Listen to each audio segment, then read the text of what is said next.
So for those who don't know, Alex Orfinger is the publisher of the Washington Business Journal. Alex is one of our region's respected voices on business leadership and economic growth.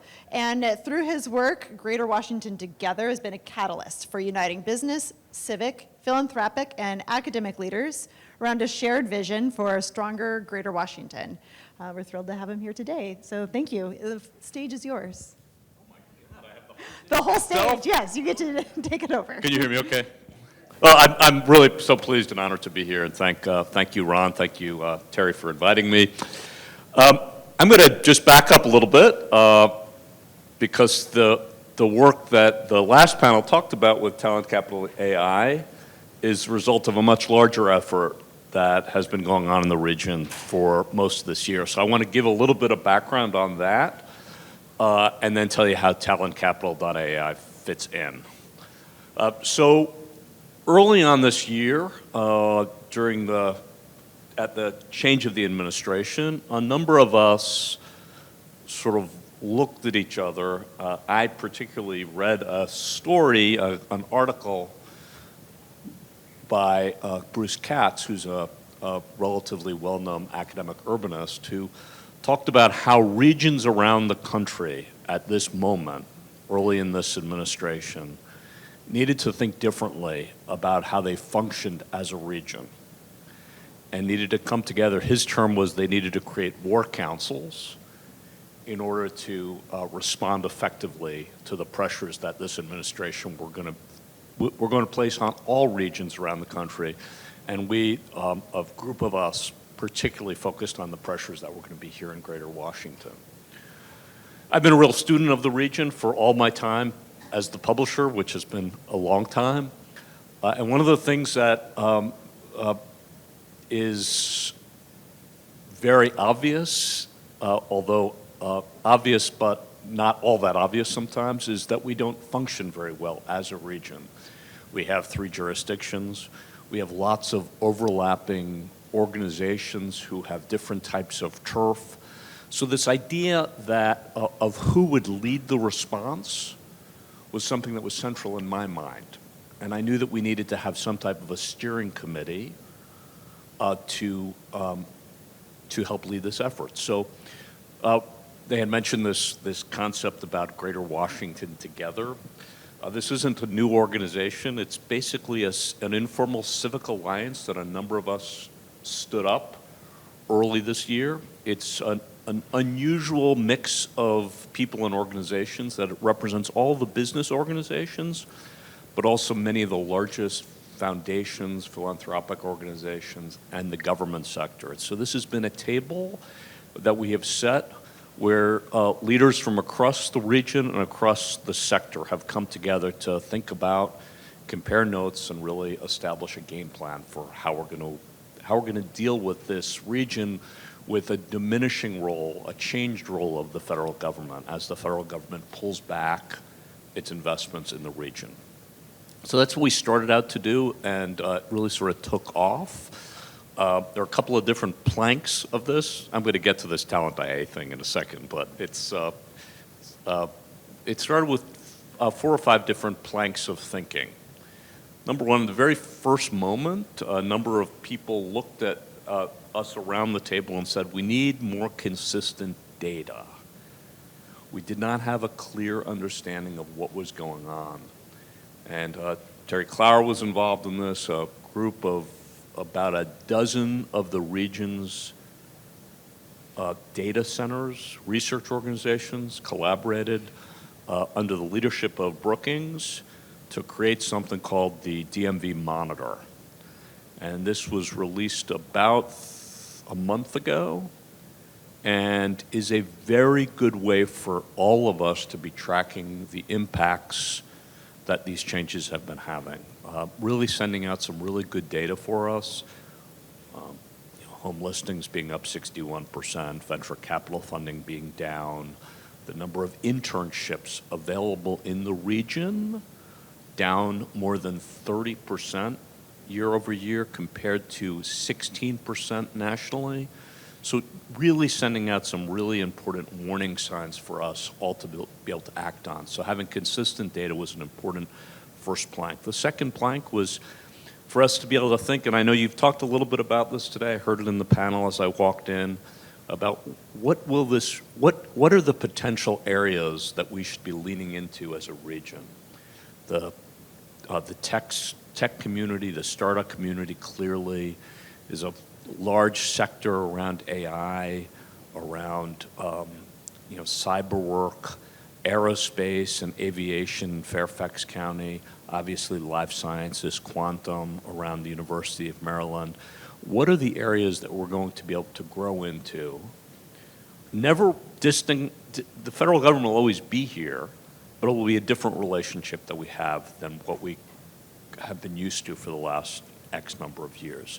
So it's having the right people around the room to think about what it is that we're going to be when we emerge out of this in 3-5 years. What are we going to look like? So that's the second plank.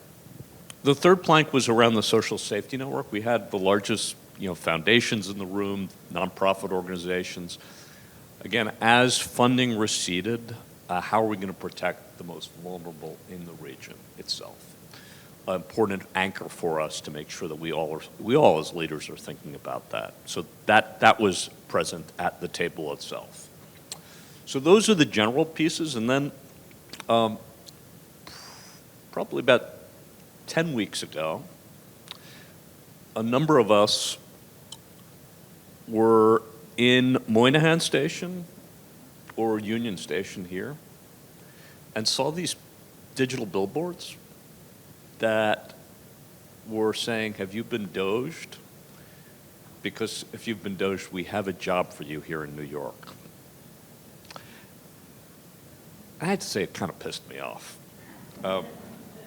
It literally, we can't just be sitting here in this room and just be thinking about what we're going to be in 3 or 5 years. We've got to do something right now. The center of our region is about talent. We have always been a place that has been the talent capital. That was the thing. People came to Washington because they wanted to be close to power, and they believed that we, me, believed that we can make a difference in our country, in our region. We came here with passion for that. It wasn't like going to New York where you were driven by money. It wasn't like going to Silicon Valley because you were driven by wanting to be close to technology. All of those things are perfectly fine, but we came to Washington for some specific reasons. We wanted to be close to power, and we wanted to make a difference. So if we lose all these people, if people start moving away in droves as they get rift from the federal government, what will we be if we don't hold on to them? So from that, I referred to it, people laugh at me now about this because I referred to it as we need a little bit of a punchback campaign. We need to punch them in the faces campaign.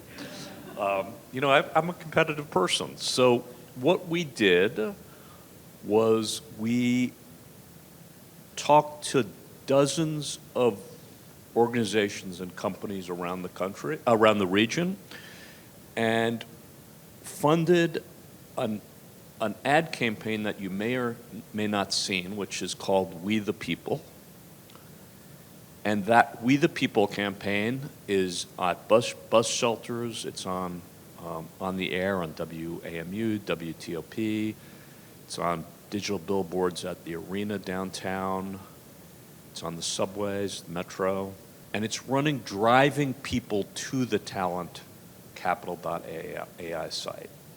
Because what we knew was important at this moment, starting on October 1st, was we needed to send a message to people that were losing their jobs or at risk of losing their jobs, that we actually do care about them. And we couldn't just go, we just couldn't, somebody had to take the leadership to actually do that. And that's what this Talent Capital AI and the We the People campaign is all about. So as of, I don't know if anybody mentioned the numbers, as of Friday afternoon, we had, what were the numbers we had? How many? Thank you very much. And how many unique people came in, was it like 13,000 or 15,000? Anyway, I think it was like 13 or 14,000. Very engaged users. The number I saw was like 13,000 people actually showed up. So again, these are 13,000, whatever the number is, 8,000, 13,000. These are 8,000 people that did not have access to anything like this 4 or 5 weeks ago. So this is really giving them a powerful tool, and it really gets down to the long-term economic development strategy that we need as a region, which is we have to be a place that people stay, that our talent stays here. Without that, we're nothing. I think this ad campaign, I'm particularly proud of it because I think it crystallized for many people, we the people driven by purpose. You know, what sets us apart as a region is this sense of purpose. This sense of, you know, no matter what we want to think about the receding role of the federal government isn't going anywhere. It's always going to be, you guys might look at me like I'm insane when they move the capital to Omaha or something, but the capital is always going to be here. It is always going to be, we are always going to be adjacent to the federal city. And people are going to come here because they're driven by purpose, wanting to make a difference. It might not feel that way right this moment to many of us, but the role of a federal worker, the role of a federal contractor is going to reemerge as something that has great purpose and is going to be needed for us as a country. That's what this campaign is all about. We the people, driven by purpose, designed to help people retain their roles here in this community. So that's what we've all put together. Dr. Clower, have I missed anything? No, it's the same, but it might be if you have any questions. Yep. Even while he's here, I feel like I'm running a little bit of a political campaign, you know? It's like, it is, we all have to remain really enthusiastic about this region because there, it's, yes. Yeah, tell me who you are, please. Formerly with Lidl, formerly with Marriott International for 13 years, social impact space. Thank you. Thank you so much for what you're doing. I'd heard rumors about you working on something was coming through the grapevine, so this is so great. I think some industries are showing up more than others to get involved in this kind of work. Which industries are showing up, and where do you have kind of holes in your progress, and where all of us are very connected, where could you use that support? You're super connected, but you never know, maybe we can help as well. Okay, now I have to think about how I'm going to answer that question. I have been surprised and not surprised by the response from the corporate community about how positive they were, but how none of them wanted their names attached to it. Right. They have been supportive and have invested dollars, but they don't want their names attached to it. There's this feeling that we're very careful on the language we chose in the campaign, not to be in any way antagonistic towards the administration. This would not be happening virtually in any other city in the country, but there's concerns that we do not want to become a target. All we're doing is trying to help people and help people get them employed. This is a very simple message to me. It's not an antagonistic message. It's not an anti-administration message in any way.